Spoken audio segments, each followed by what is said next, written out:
ते थी करे मदीने जी हाज़िरी जो कलाम। हाँ मां नथो चाहियां त मूं वटि सोन चांदी ज़र हुजे, सुभान अल्लाह। थो घुरां मदनी त तुंहिंजे दर अॻियां मुंहिंजो घर हुजे। मां नथो चाहियां त मूं वटि सोन चांदी ज़र हुजे, थो घुरां सुहिणा त तुंहिंजे दर अॻियां मुंहिंजो घर हुजे, थो घुरां सुहिणा त तुंहिंजे दर अॻियां मुंहिंजो घर हुजे। मां नथो चाहियां त मूं वटि सोन चांदी ज़र हुजे, थो घुरां सुहिणा त तुंहिंजे दर अॻियां मुंहिंजो घर हुजे, थो घुरां सुहिणा त तुंहिंजे दर अॻियां मुंहिंजो घर हुजे। ओ मूं मञी दरबानी जीअं दरबानी जो दस्तूर वा, मूं मञी दरबानी जीअं दरबानी जो दस्तूर वा, तू बि चो सोहणा खणी मूंखे बि ईअं मंज़ूर वा, है तू बि चो सोहणा खणी मूंखे बि ईअं मंज़ूर वा।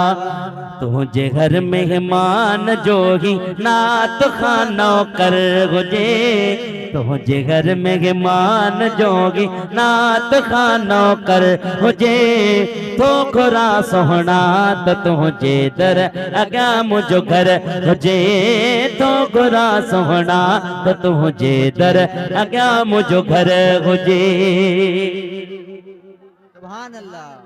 ओ को बि चवंदो हल मदीने ॾे त हिकदम हा कभी, जे मिले जागा मदीने में तमे हड़ छा कभी। सुभान अल्लाह। हाजी गुलाम नबी महसर रहमतुल्लाह अलैहि जी ही भी लिखल ना तव। हाजी साहब के कह जो त हाजी तोखे मदीने मोकलियूं वेंदे या न।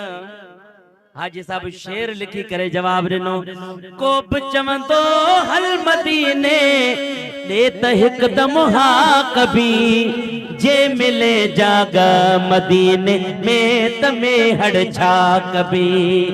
चाहे त मां बि बचड़न सूद मन मूंखे बि को आडर मिले, थो घुरां सुहिणा त तुंहिंजे दर अॻियां मुंहिंजो घर हुजे, थो घुरां सुहिणा त तुंहिंजे दर अॻियां मुंहिंजो घर हुजे। मां नथो चाहियां त मूं वटि सोन चांदी ज़र हुजे, हो घुरां सुहिणा त तुंहिंजे दर अॻियां मुंहिंजो घर हुजे, तो घुरां सुहिणा त तुंहिंजे दर अॻियां मुंहिंजो घर हुजे। केर चवंदो सुभान अल्लाह। सुभान अल्लाह। हाजी गुलाम नबी मैसर जॾहिं इहा ॻाल्हि ॿुधी त मदीने जो परवानो मिली रहियो आहे। सुभान अल्लाह। मदीने ने मुंह करे अर्ज़ करे तो ओ महबूब, हाणे इशारो ॾिनो अथई त पक घुराइजां। या रसूल अल्लाह सिंध में मूं तुझे सदके खाधो पीतो खोड़िया, तू जो हिकु मौलूद सोहणा मुझे कान किरोड़िया। सुभान अल्लाह। सिंध में मूं तुझे सदके खाधो पीतो खोड़िया, तू जो हिकु मौलूद सोहणा मुझे कान किरोड़िया। गंज ॿिया काॾे कबा जॾहिं तो जहिड़ो गोहर हुजे, थो घुरां सुहिणा त तुंहिंजे दर अॻियां मुंहिंजो घर हुजे, थो घुरां सुहिणा त तुंहिंजे दर अॻियां मुंहिंजो घर हुजे। गुफ्तगू ही पाण में सुभान अल्लाह। इंसान जॾहिं मरंदो आहे गुस्ल थींदो आहे, कफन थींदो आहे, नमाज़ जनाज़ा थींदी आहे, वरी दफन थींदो आहे। ईअं बाबू दफन करे मिट माइट आज़ान ॾेई करे हलिया ईंदा आहिनि त हुते ईंदा आहिनि ॿ फ़रिश्ता, हिकिड़े जो नालो आहे मुनकर, ॿिए जो आहे नकीर। उहे सवाल करण ईंदा आहिनि, तुंहिंजो रब केरु आहे, तुंहिंजो दीन छा आहे। अच्छा वरी हिकु सुहिणी सूरत साम्हूं आंदी वेंदी, पुछियो वेंदो त हिन जे बारे में छा चवंदो हुई। चओ न सुभान अल्लाह। सुभान अल्लाह।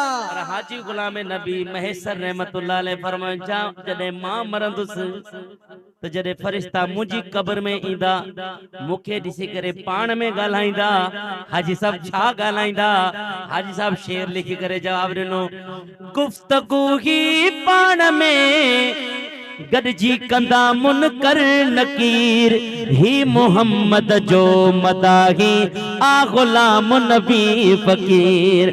गुफ्तगू ही पाण में गॾजी कंदा मुनकर नकीर ही मोहम्मद जो मदाही आ गुलाम नबी फकीर ही मोहम्मद जो मदाही आ गुलाम नबी फकीर। ॾियोस माफ़ी खैर सां खुशबाश ता महशर हुजे थो घुरा सोहणा त तुंहिंजे दर अॻियां मुंहिंजो घर हुजे थो घुरा सोहणा त तुंहिंजे दर अॻियां मुंहिंजो घर हुजे। मां नथो चाहियां त मूं वटि सोन चांदी ज़र हुजे थो घुरा सोहणा त तुंहिंजे दर अॻियां मुंहिंजो घर हुजे थो घुरा सोहणा त तुंहिंजे दर अॻियां मुंहिंजो घर हुजे।